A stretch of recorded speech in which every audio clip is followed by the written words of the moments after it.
en el verso número 6. Permítanme, les coloco el texto por allí en pantalla. Primera de Corintios, capítulo 10, el verso 6.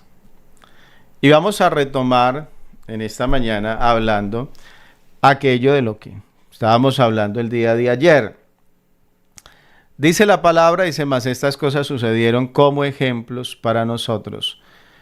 Dice, para que no codiciemos cosas malas, como ellos codiciaron. Mas estas cosas sucedieron como ejemplos para nosotros, para que no codiciemos. Entonces, el día de ayer estábamos hablando acerca de la codicia.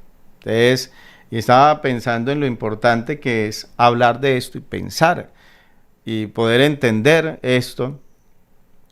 Porque como decía en un principio, a veces nosotros podemos confundir lo bueno con lo malo y lo malo con lo bueno. De ahí que el pueblo de Israel, a ellos les pasó eso. Ellos a lo bueno le llamaban malo. Por el contrario, a lo malo le llamaban bueno. Y entonces, y fue, digamos, como una caída muy fuerte que tuvo el pueblo de Israel. Entonces, en el caso de nosotros debemos de pedirle al Señor que Él nos ayude, que Él nos permita llegar a entender qué cosas tal vez podemos estar haciendo con las cuales estamos desagradando a Dios. Y que si algo el enemigo ha metido en nuestra vida, hermano, que nosotros podamos decirle al Señor que nos limpie, decirle al Señor que nos ayude para poder vencer todo esto. Bueno, esta mañana va a estar con nosotros nuestro hermano Edgardo. No sé, hermano Edgardo, si ya está por allí conectado. Me gustaría que de pronto me ayudara acá en la reflexión de lo que estamos teniendo. No le veo todavía la cámara activa, entonces vamos a ver si logramos que nuestro hermano Edgardo esta mañana entre y de pronto hablemos un poquito acerca de esto. ¿Por qué razón? Porque decía en un principio que la codicia es algo, estaba viendo que es algo neutro, o sea, la palabra codicia como tal es una palabra neutra, que claro, nosotros la enfocamos, en este caso la Biblia la enfoca más señalando las cosas malas, pero la codicia como tal es el desear, decíamos, el desear de manera intensa algo.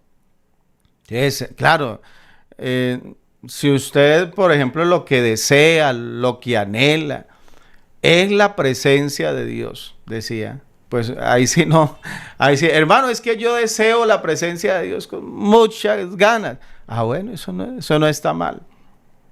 Eso es bueno. Pero si ese deseo intenso es por las cosas mundanas o por las cosas de esta vida, y que eso llega a afectar nuestra paz, porque el problema no es el desear. O sea, yo le pregunto esta mañana, a ver, ¿usted qué deseos tiene así? Que usted dice, hermano, es que mis deseos no son malos.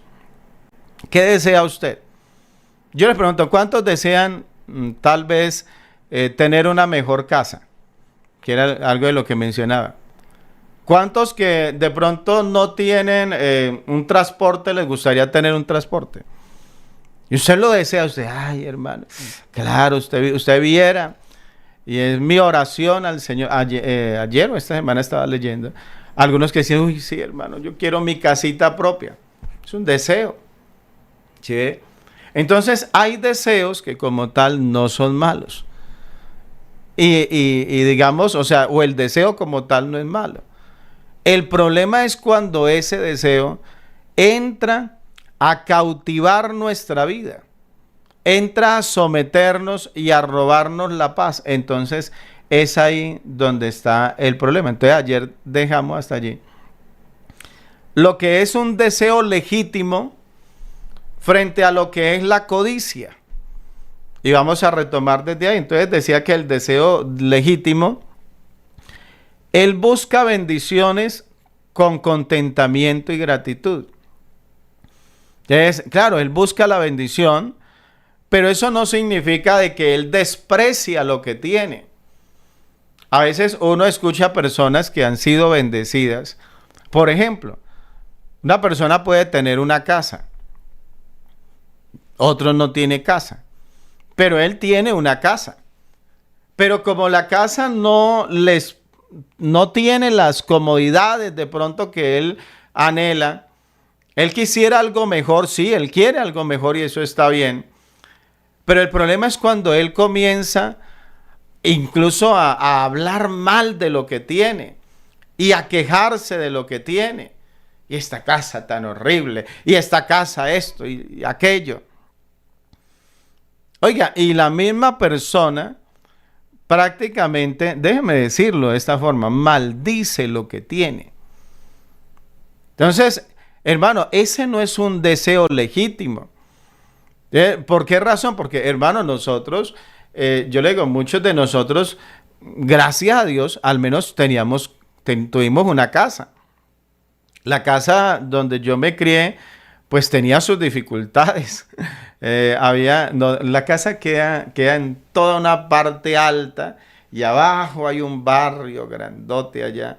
Pero claro, cuando llueve y hace viento, hermano, más de una vez el viento se nos llevó las tejas del techo. Nos desentechó la casa más de una vez. A veces llegaba el viento y se llevaba todo el armazón. Llegaba y lo alzaba y lo arrancaba y se lo llevaba y lo depositaba en otro lado.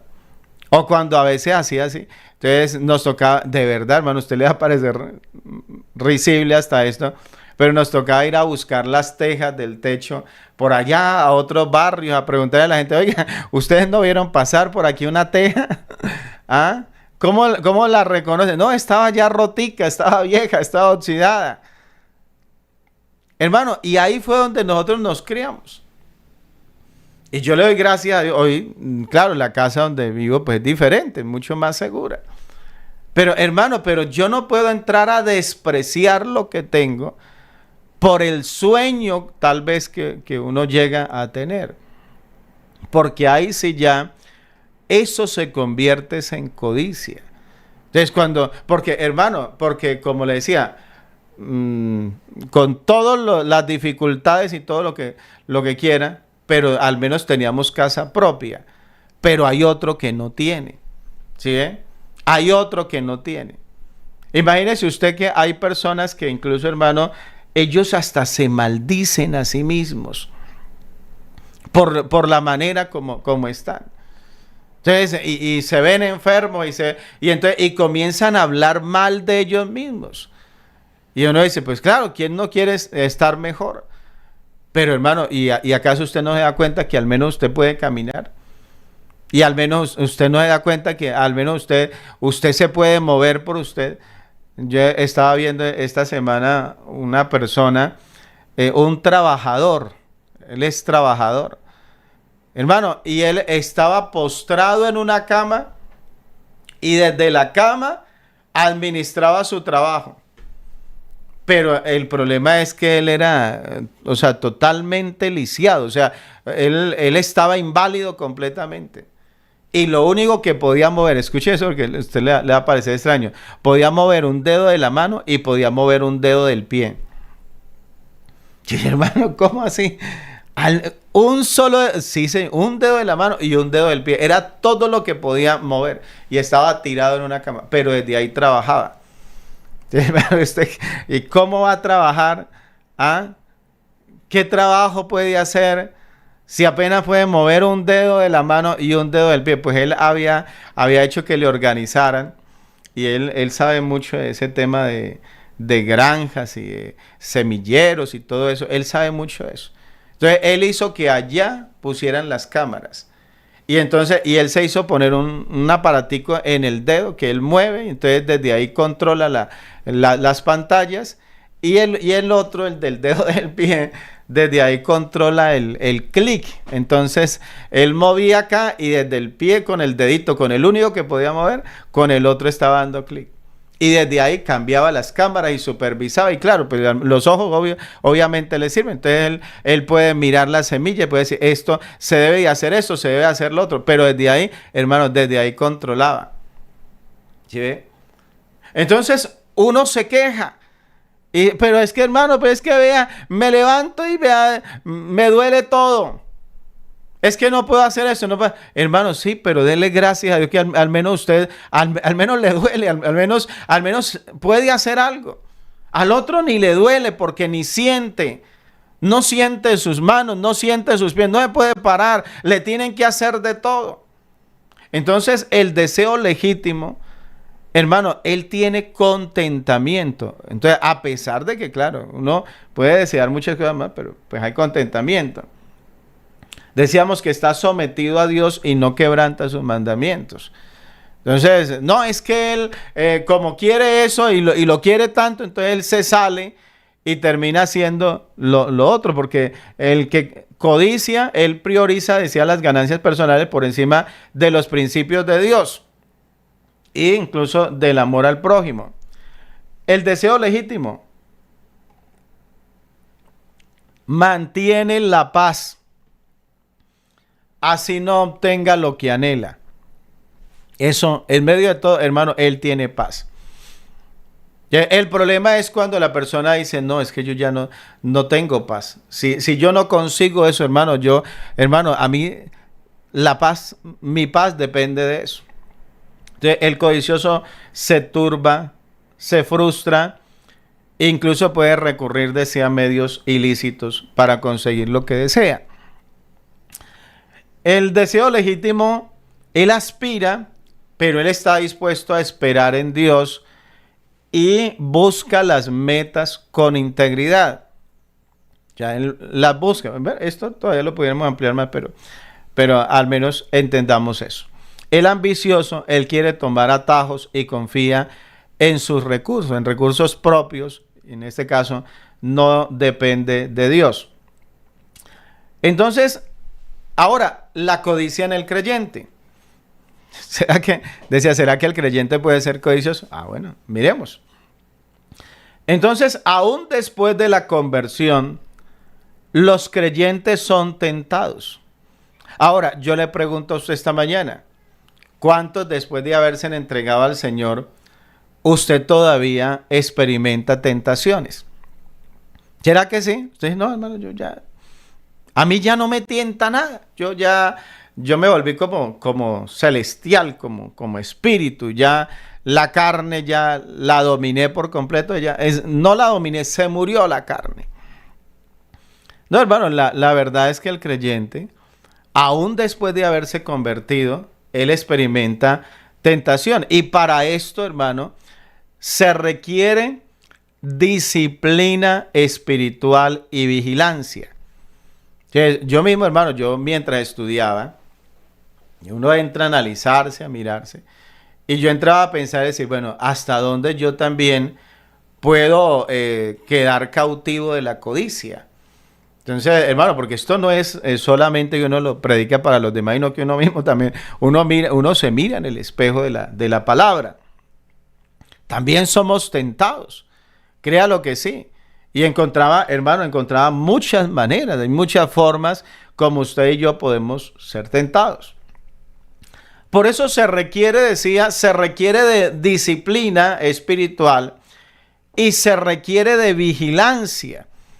Yo creo que el peor pecado que se puede cometer es eso, el descuido, el ignorar, el tener en poco, el saber que hay peligros y ignorarlos. Hermano, eso puede llegar a ser para nosotros un problema. Hay un pasaje, bueno, ustedes me disculparán, no tengo acá, no había abierto acá los textos, pero vamos a ver si lo encontramos. En Hebreos, el capítulo 13, el verso número 5.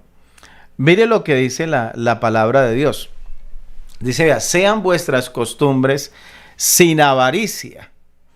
Entonces, recuerde que está la codicia y la codicia produce avaricia.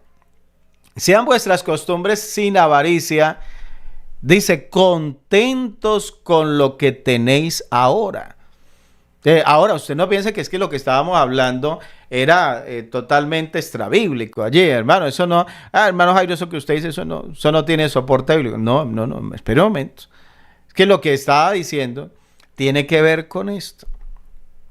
Sean vuestras costumbres sin avaricia, contentos con lo que tenéis ahora.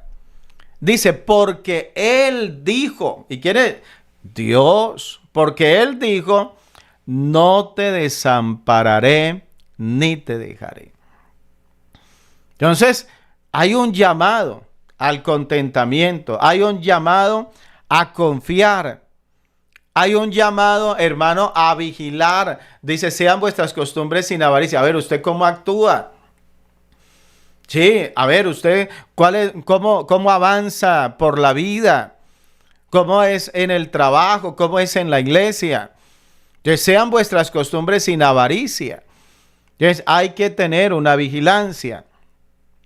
Debe de haber una disciplina espiritual. En Colosenses, capítulo 3, el verso número 5, mire lo que dice la palabra de Dios. Vea, ahí está el texto en pantalla. Bueno, señora, yo que allí tengo una pantalla. Dice, haced morir, pues, lo terrenal en vosotros. Ya se requiere de disciplina espiritual. Yo tengo que entrar a someter. Mire que el apóstol está diciendo, esto le corresponde a usted. Uno dice, no, Señor, yo quiero que me quite. No es que le quite. Es que usted tiene que hacer morir. O sea, yo tengo que hacer morir todo esto. Dice, hacer morir pues lo terrenal en vosotros. ¿Y qué es lo terrenal? Fornicación, impureza, pasiones desordenadas, malos deseos. ¿Sí? Lo que es la codicia, el desear cosas malas, malos deseos. Y mire dónde vuelve y entra. Y avaricia. Entonces está la avaricia también. Dice, y avaricia, que es idolatría. La avaricia es una forma de idolatrar. Ya, algunos dicen, no, hermano, esa gente idólatra. ¿Y cuántos de los que señalan a otro por ser idólatra, de llevar una imagen, practica idolatría de otra manera? Que es ahí hay que tener cuidado. Entonces, la avaricia es una forma de idolatría. Debe de haber dentro de la iglesia esa disciplina. Eso debemos de tenerlo en cuenta. El apóstol Pablo, mire esto ya lo habíamos leído antes en Primera de Corintios, el capítulo número 5, Primera de Corintios. Mire lo que dice a nivel de iglesia. Porque, hermano, esto no simplemente es que se le predica al hermano para que no lo haga. No, a nivel de iglesia debemos de cuidar la congregación.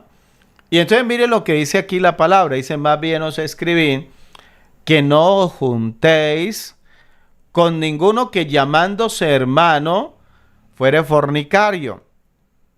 Y mire, o avaro. Entonces, la avaricia ahí entra.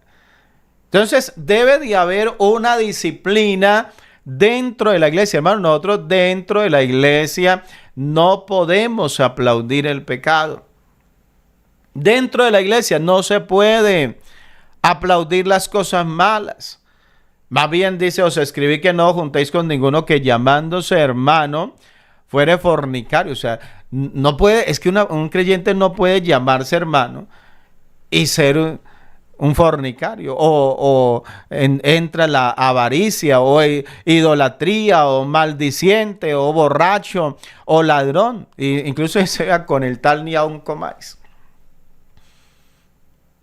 ¿Por qué? Porque puede afectar la iglesia. Entonces debe de haber en cada uno de nosotros, hermanos, un cuidado, un análisis de nuestra vida. O sea, escúcheme bien, hermano, yo tengo que analizarme. Yo tengo que mirar de qué manera yo actúo, qué pensamientos hay en mi corazón. Eso es lo que en este caso Dios pretende con nosotros a través de la palabra. Debemos nosotros estar vigilantes para que la codicia, ella, no invada nuestra vida. La palabra de Dios presenta un ejemplo que pudiéramos llamarlo un ejemplo de victoria.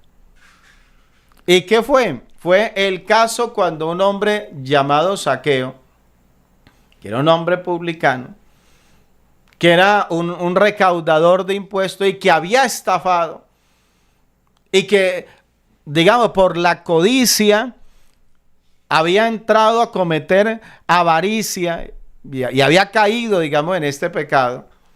Pero ¿qué sucedió con él cuando él tuvo un encuentro personal con el Señor? Hermano, su corazón fue transformado.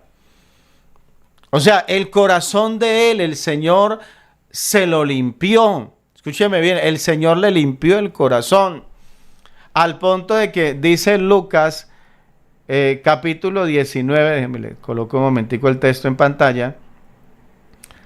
Lucas capítulo 19, el verso 8. Miren lo que dice la palabra. Dice, entonces Zaqueo puesto en pie dijo al Señor, dijo, he aquí, Señor, la mitad de mis bienes doy a los pobres. Dice, y si en algo he defraudado a alguien, se lo devuelvo cuadruplicado. Entonces, en un principio, él era todo lo contrario. Él buscaba la manera de tener más, de conseguir más, y no le interesaba si tenía que engañar a otro. No le interesaba si tenía que aprovecharse de otro. A él no le interesaba eso. Pero cuando el Señor llegó a su vida, mire ahora las palabras. Dice entonces Zaqueo puesto en pie, dijo al Señor, he aquí, Señor, la mitad de mis bienes doy a los pobres. Oiga, ¿cuándo él hubiese pensado algo así? Si más bien él lo que pensaba era en cómo quitarles. Pero hermano, ese es el poder del Evangelio. Ese es el poder del Evangelio. La mitad de mis bienes doy a los pobres, dice, y si en algo he defraudado a alguien, se lo voy a devolver. Ah, bueno, eso está. No, pero se lo voy a devolver cuadruplicado. Si le robó una gallina, le va a dar 4. Hermano, él reconoció que él tenía que renunciar a todo ello. ¿Sí ve? El problema es que hoy en día muchos se entregan al Señor, pero hermano, a veces la persona continúa todavía con prácticas que desagradan a Dios. Entonces, hacía una pregunta el día de ayer y es, ¿por qué la codicia y la avaricia, ellas desagradan a Dios? Yo no sé si usted se ha puesto a pensar, bueno, ¿a Dios por qué le desagrada lo que yo deseo? ¿A Dios por qué esto le molesta? Bueno, a Dios le desagrada porque es que, hermano, cuando hay codicia, hay algo que entra en una competencia directa con Dios. Usted ve, una de las expresiones directas del Señor fue, ninguno puede servir a dos señores. ¿Sí ve? O sea, usted no puede servir a lo material y pensar y vivir para lo material y pensar que va a vivir para Dios. Entonces, cuando hay algo que la persona está codiciando, hermano, ese algo entra a ocupar el lugar de Dios. Cuando algo entra a ocupar el lugar de Dios en mi vida, eso se convierte en algo desagradable delante de Dios. Por eso yo le colocaba la comparación de el que, digamos, el que tiene codicia, digámoslo así, por las cosas de Dios. Hablando en el sentido de que ese deseo intenso por las cosas espirituales. Entonces él, hermano, él se esfuerza, él sí tiene que renunciar a una amistad, él sí tiene que renunciar a un trabajo, él hace lo que sea porque para él eso es lo más importante. Pero si la persona ya no tiene a Dios como el más importante de su vida. Y entonces ya, hermano, es que no, yo tengo una meta. Y yo hasta que no consiga esta meta, yo no vuelvo a servir, yo no vuelvo a buscar a Dios. Entonces, hermano, esa meta terminó convirtiéndose en un ídolo, en algo más grande que Dios para esa persona. Y es donde a Dios le desagrada. Dios no rechaza, escúcheme bien, al creyente por tener cosas. Dios no lo rechaza a usted porque tenga cosas materiales, porque tenga dinero en el banco. Dios no lo rechaza por eso. Dios se opone a todo lo que pretende gobernar el corazón del hombre. Vuelvo y se lo leo. Dios se opone a todo lo que pretende gobernar el corazón del hombre. Por eso, hermano, no interesa. Es que usted puede decir, no, hermano, es que yo lo que deseo, eso no es nada malo. Yo lo que deseo, mire, es algo bueno. ¿Quién no quiere esto? ¿Quién no quiere aquello? Es que, hermano, el problema no es lo que está deseando. El problema es la manera como lo está deseando. Que al desearlo de esa manera, está dándole prácticamente el lugar de Dios. Por eso decía, no tiene paz si no lo tiene. Entonces, como no tiene paz, entonces él se desespera, vive angustiado, renuncia a lo que sea con tal de alcanzar el deseo de su corazón. Entonces, la codicia comienza cuando el creyente dice tal vez, bueno, esto es lo que me va a dar seguridad o esto es lo que me da paz. Entonces ahí es donde eso se convierte en codicia y ahí es donde eso entra a competir con Dios.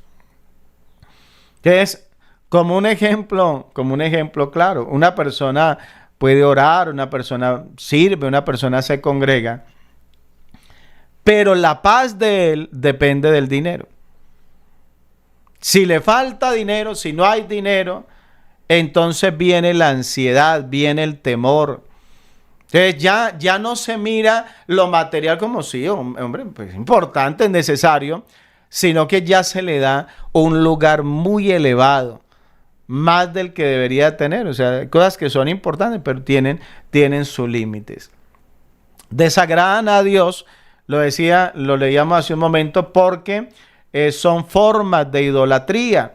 Entonces leíamos allí en Colosenses la avaricia, que es idolatría.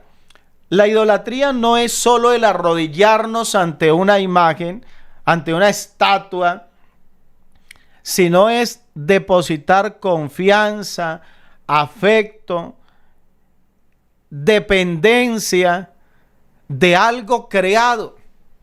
Por eso decía, incluso usted de una persona, es que Julanito de tal, y entonces es que yo la miro y a mí se me vuelven los ojos corazones. Sí, bueno, eso está bien. Uno en la vida, pues, normal que se enamore. El problema es cuando eso se convierte en algo más grande de lo que tiene que ser.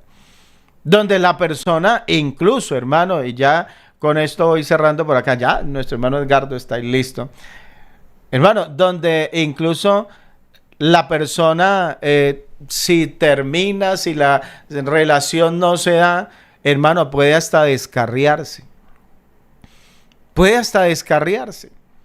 Hay personas que se casaron en la iglesia, oiga, y qué bendición, y un hogar, gracias a Dios, yo le pedí al Señor que me diera una familia. Y de pronto ese hombre o esa mujer terminó salió con nada. Salió con nada. Y hermano, y el otro allá quedó solo. Luego la persona empacó su chirito. No, yo me voy, yo no estaba preparado, yo no quería. Y entonces, y el otro queda ahí solo. Y hermano, ¿y cuántas veces hay personas que dicen, no, entonces yo no vuelvo a la iglesia, vea, ese me lo conseguí en la iglesia. Y vea con lo que me salió. Y hermano, y no, yo mejor no vuelvo. Pero un momentico. Eso significa que para la persona, ese otro realmente representaba, era como su ídolo, como su razón de ser. Hermano, para el creyente, la razón de ser del creyente no debe de ser otra. La razón del creyente, de ser del creyente, debe de ser Dios. Entonces, claro, a Dios le desagrada la codicia. ¿Por qué razón? Porque está ocupando algo creado, está ocupando el lugar de Dios. Imagínese, ya con esto cierro, imagínese usted que usted está enamorado. Hoy amanecí como muy enamorado. Ayer llevamos los hijos al colegio con mi esposa y nos fuimos, estuvimos toda la mañana por allá, llevaba ratos que no salíamos. Oiga, y rico salir, ¿no es cierto? Y rico salimos por allá como enamorados, todo rico. Y uno disfruta. Imagínese usted enamorado y usted va y le lleva unas flores a su novia, digámoslo así. Usted está enamorado y fue le llevó las flores. Y que a lo último ella termine dándole más importancia a las flores que a usted mismo. Y a lo último no lo atiende a usted por estar pendiente de las flores. ¿Cómo se le ocurre?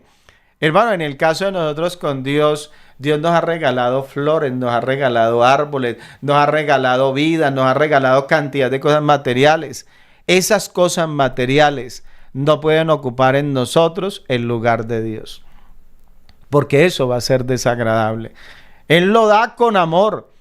Las cosas materiales, eso que usted le está pidiendo, hermano, Dios se lo va a regalar. Así como yo le he testificado que Dios me regaló esta casa para que pudiera no solamente vivir, sino hacer estos devocionales, hacer estas transmisiones. Así como Dios me regaló esta casa y lo hizo rápido y lo hizo fácil, hermano, yo creo que Dios a usted también le puede regalar. Pero las cosas materiales no pueden ocupar en nuestra vida el lugar de Dios.